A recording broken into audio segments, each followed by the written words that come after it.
friends, welcome back to Judiciary Legal Solutions. Our topic is section 34 of SRA. So let's start. Section 34 में main section में और proviso में apparent conflict हमें देखने को मिलता है फर्दर रिलीफ से रिलेटेड। जो मेन सेक्शन है वो ये कहते हैं कि प्लेंटिफ को फर्दर रिलीफ क्लेम करने की ज़रूरत नहीं है, जबकि प्रोवाइजो कहता है, कोर्ट को ये डायरेक्शन देता है कि अगर प्लेंटिफ ने फर्दर रिलीफ क्लेम नहीं किए तो उसको डिक्लेरेटरी डिक्री उसके फेवर में पास ना करें। तो हम उसको इस अपेरेंट कन्फ्लिक्ट को ऐसे रिजॉल्व कर सकते हैं। सपोज अगर प्लेंटिफ है उसके पास वो एंटाइटल्ड है फर्दर रिलीफ के लिए भी, लेकिन वो इनिशियली क्या करता है, डिक्लेरेटरी डिक्री क्लेम करता है ओनली। क्यों? जिससे कि उसको सिर्फ और सिर्फ कोर्ट फीस डिक्लेरेशन की ही फाइल करनी पड़े। और वो जब अगर वो दोनों चीज़ें एक ही बार में क्लेम कर लेगा, फर्दर रिलीफ भी और डिक्लेरेटरी सूट भी, तो उसको डबल कोर्ट फीस पे करनी पड़ेगी। एक तो कोर्ट फीस फर्दर रिलीफ के लिए और एक डिक्लेरेशन के लिए।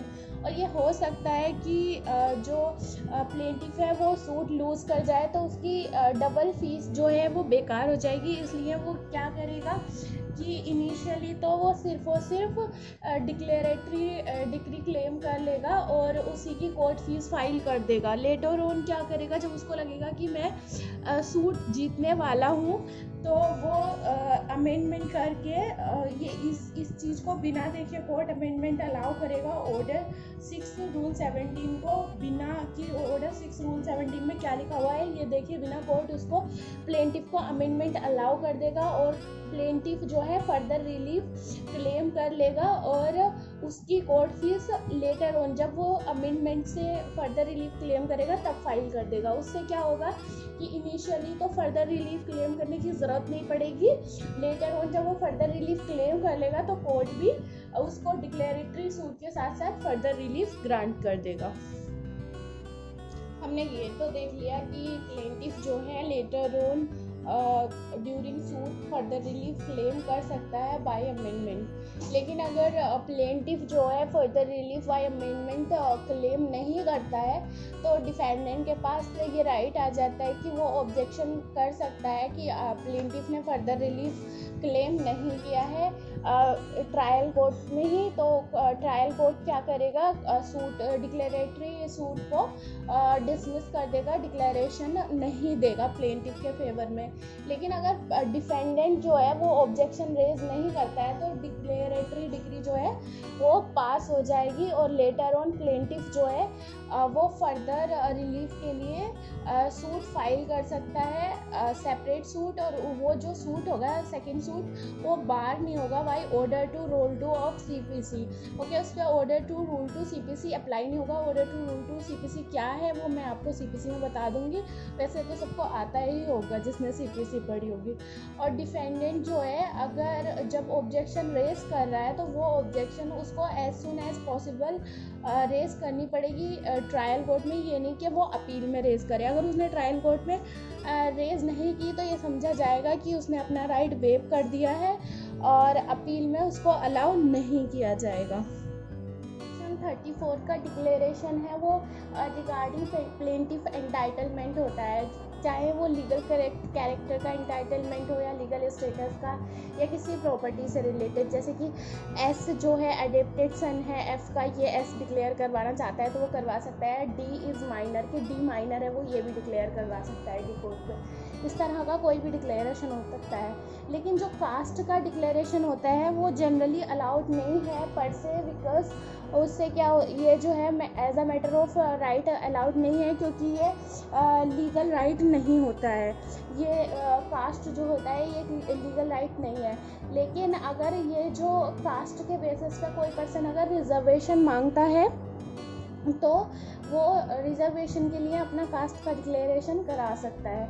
और जो डिक्लेरेशन है वो जनरली जो है वो पॉजिटिव होना चाहिए कि मैं उसका बेटा हूँ, ये अलाउ है सारे में कि मैं उसका बेटा हूँ, या मेरे पास राइट टू वोट है, या मैं वो ये जो है मेरा बायोलॉजिकल फादर है। जैसे कि अभी पीछे एक सीएम के ऊपर उनके सन ने केस किया था, इस तरह के केस हो सकते हैं। लेकिन निगेटिव जो डिक्लेरेशन है जनरली वो एसआरए में अलाउड नहीं है, बिकॉज उसमें क्या है, अगर वो निगेटिव डिक्लेरेशन क्या हो सकता है, सपोज दैट जो ए है वो ये कहना चाहता है कि बी जो है वो मेरा फादर नहीं है, तो ये डिक्लेरेशन जनरली नहीं अलाउड होगा। लेकिन अगर वो निगेटिव डिक्लेरेशन अमाउंट होता है पॉजिटिव डिक्लेरेशन के प्लेंटिफ के फेवर में, तो अलाउड होगा। जैसे कि अगर ए ये डिक्लेयर करा के कि बी मेरा फादर नहीं है, कोई अपने फेवर में कोई पॉजिटिव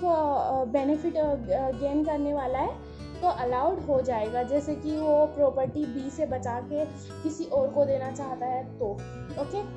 अभी जो हमने पढ़ा है कि पॉजिटिव डिक्लेरेशन अलाउड होगा, निगेटिव डिक्लेरेशन अलाउड नहीं होगा जनरली। ये हमें देखने को मिलता है बेयर एक्ट में जो लिखा हुआ है ही इज़ सो एंटाइटल्ड से ये पता चलता है कि पर्सन एंटाइटल्ड जिस चीज़ के लिए है वो वही क्लेम करेगा। ये पॉजिटिव डिक्लेरेशन का रिफ्लेक्शन हमें बेयर एक्ट में इस फेज में देखने को मिलता है। दूसरी चीज़ ये है कि जो बेयर एक्ट में लिखा हुआ है राइट एज टू प्रॉपर्टी, तो ये जो प्रॉपर्टी से पहले एज टू लिखा हुआ है, ये जो प्रॉपर्टी से पहले एज टू पार्लियामेंट ने ऐड किया है, इससे पार्लियामेंट की जो इंटेंशन थी वो वाइड करने की थी स्कोप को, प्रॉपर्टी से रिलेटेड स्कोप को। इसका मतलब ये हुआ कि जो प्रॉपर्टी वर्ड यूज़ हुआ है वो सिर्फ और सिर्फ ओनरशिप या पदस्त्री राइट को ही नहीं इंक्लूड करेगा, रादर वो इंक्लूड करेगा ईजमेंट्री राइट को भी, मेंटेनेंस राइट को भी, चार्ज किसी प्रॉपर्टी पे अगर किसी का क्रिएटेड है तो उसको भी,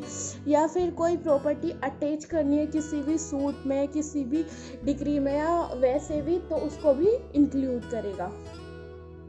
फर्दर रिलीफ क्या होता है ये जानने के लिए हमें रिलीफ के टाइप्स देखने पड़ेंगे।